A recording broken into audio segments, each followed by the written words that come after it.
Second point हम देखते हैं यहाँ पर सॉइल फर्टिलिटी एंड प्रोडक्टिविटी। तो मृदा उर्वरता एवं उत्पादकता के बारे में। तो यहाँ पर फर्स्ट पॉइंट देखते हैं इसकी डेफिनेशन सॉइल फर्टिलिटी की।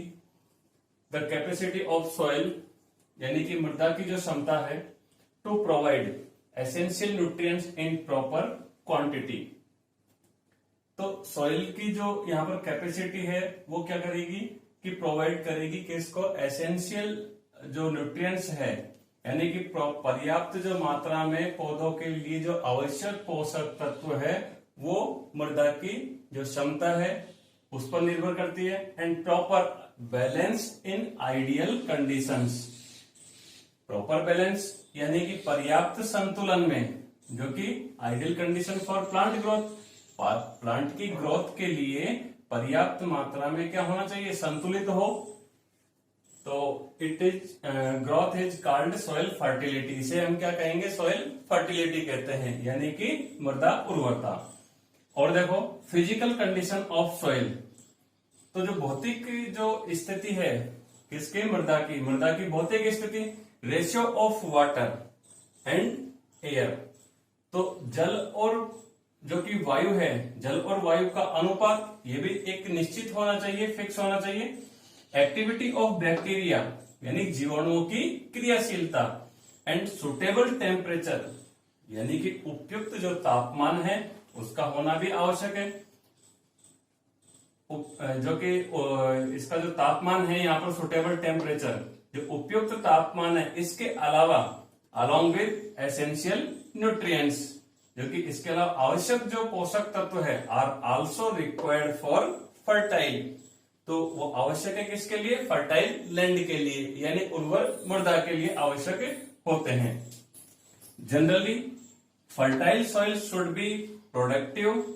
अब देखो सामान्य रूप से हम देखें कि फर्टाइल जो सॉइल है यानी उर्वर जो मृदा होती है, शुड बी कैसी होनी चाहिए, प्रोडक्टिव यानी कि उत्पादक होनी चाहिए। But this is not true in all conditions.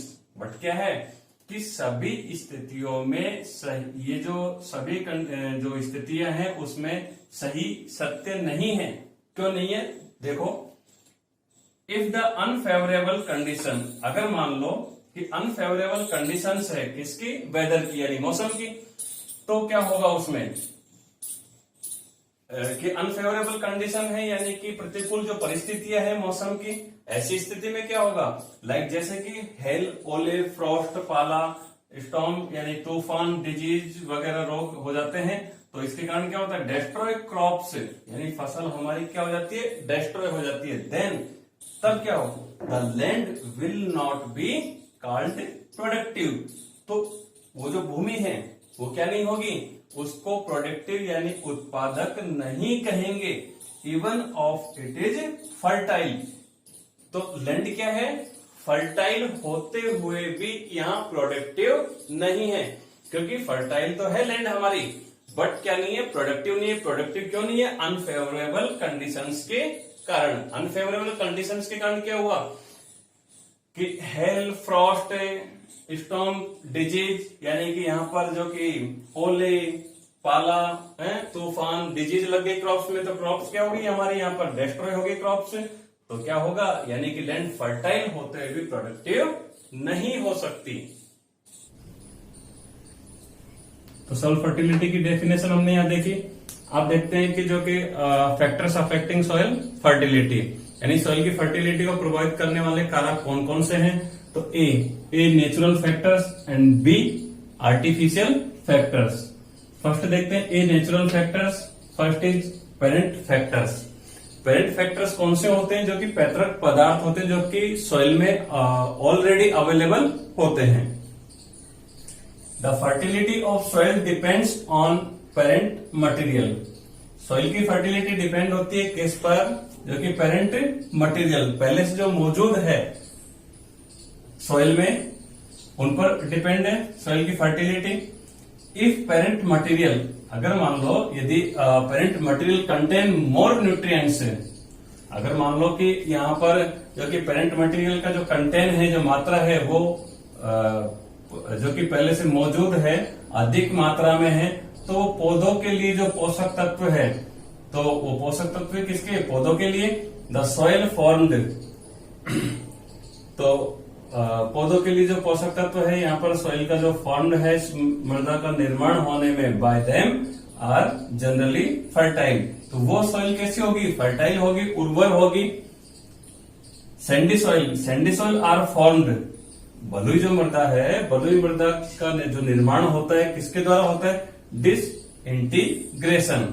Disintegration या अपक्षय होता है किसका, एसिडिक इग्नियस रॉक्स, जो एसिडिक होती है यानी कि जो अम्लीय जो आग्नेय चट्टान होती है उनसे होता है। एंड सैंड स्टोन, और जो बालू पत्थर होता है उस बालू पत्थर और जो एसिडिक इग्नियस जो रॉक्स होती है इसके द्वारा क्या होता है, यानी इसके अपक्षय से, डिसइंटीग्रेशन से क्या होगा, सैंडी सॉइल का निर्माण होगा।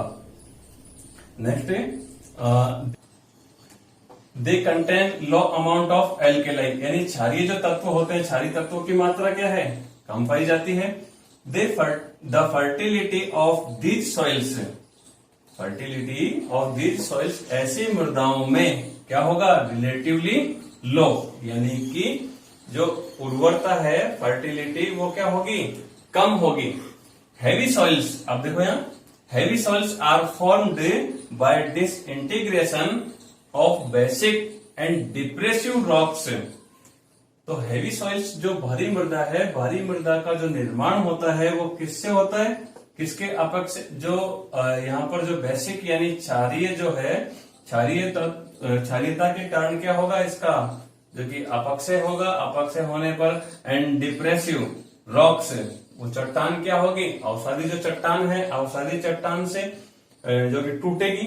इन विच मोर अमाउंट ऑफ एल्केलाई, तो किसकी मात्रा अधिक होगी, एल्केलाई की, यानी क्षारीयता की मात्रा अधिक होगी। इज फाउंड, इसकी मात्रा ज्यादा पाई जाएगी। And the fertility of these soils, and the fertility of these soil, ऐसी जो मृदा है इनकी फर्टिलिटी इज आल्सो हाई, यानी कि अधिक होती है फर्टिलिटी। पेरिट मटेरियल के बाद में हम यहाँ सेकेंडरी टॉपोग्राफी, टॉपोग्राफी देखते हैं, स्थलाकृति को कहते हैं टॉपोग्राफी। तो soil of slopy hilly regions, ऐसी जो मृदा की जो कि स्लोपी होती है, यानी कि ढालू जो मृदा होती है, स्लोपी हिली यानी कि ढालू मृदा, पहाड़ी क्षेत्रों वाली रीजन्स की, आर लेस फर्टाइल, वो कैसी होती है कि कम उर्वर होती है, less fertile, due to soil disintegration.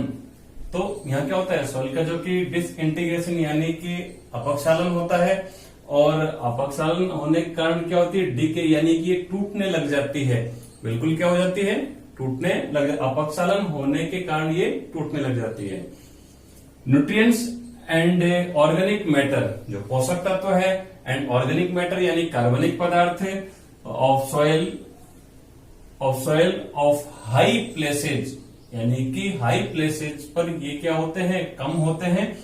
और आर एक्यूमुलेटेड, यानी हाई प्लेसेज से क्या होते हैं, एक्यूमुलेटेड, इकट्ठे होते हैं इन सॉइल में, ऑफ लोअर प्लेसेज, और lower places on flowing with water, यानी कि पानी के साथ में बहकर निचले जो प्लेन लैंड है वहां पर आ जाते हैं।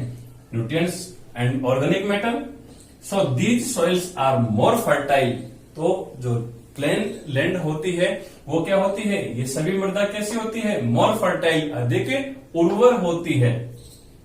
एंड सॉइल फर्टिलिटी ऑफ हिली states and other uneven places is less, यानी कि जो सॉइल की फर्टिलिटी है वो सॉइल की फर्टिलिटी हिली जो स्टेट्स है, यानी कि जो पहाड़ी जो क्षेत्र होते हैं, पहाड़ी क्षेत्र, और अदर अनइवन, जो और अन्य जो कि असमतल होते हैं, अनइवन असमतल होते हैं, उबड़ खाबड़, uneven places is less than that of plain land, यानी कि हिली रीजन्स जो है, हिली स्टेट्स और अनइवन प्लेसेज की में कम पाई जाती है सॉइल की फर्टिलिटी, और जो कि प्लेन जो लैंड है उसमें फर्टिलिटी ज्यादा होती है। रीजन क्या है इसका, रीजन ये है कि जो ऊपर से हिली रीजन है, हिली एरिया है, वहां से जो वाटर के साथ में बहकर फ्लोइंग होकर और प्लेन लैंड पर आ जाते हैं। कौन? Nutrients and organic matter.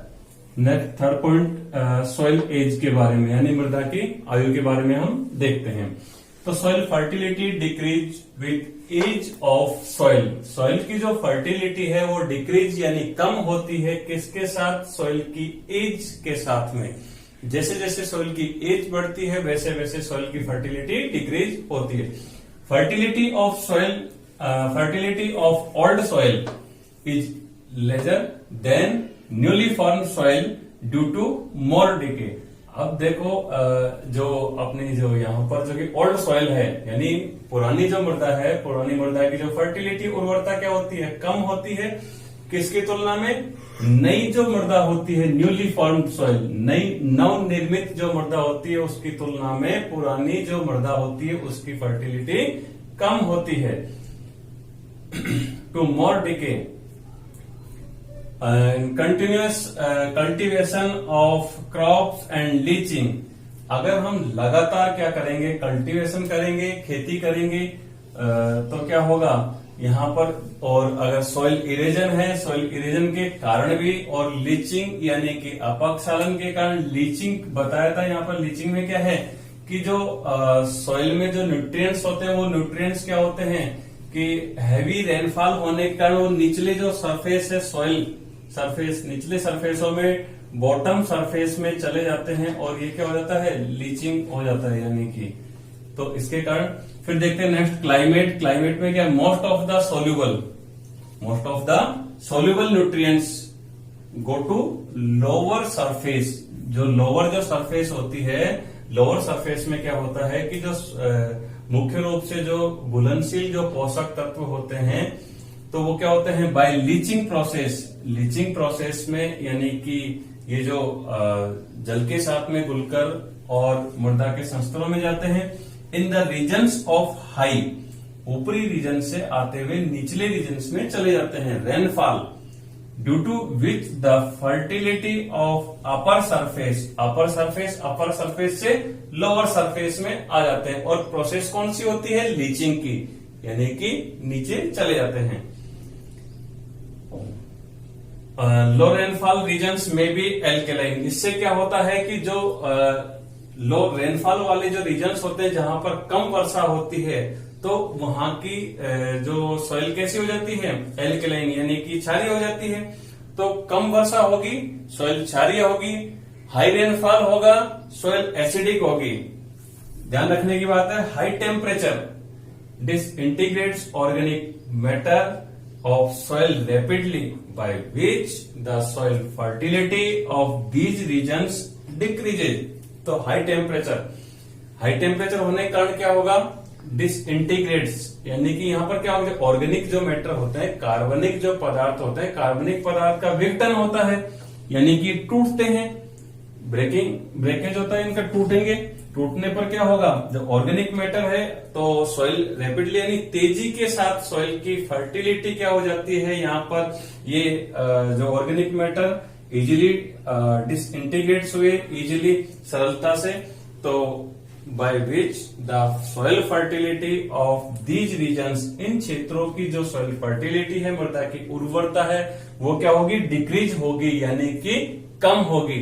तो ये यहाँ पर जो कि एयर के कारण भी होता है, ठीक है।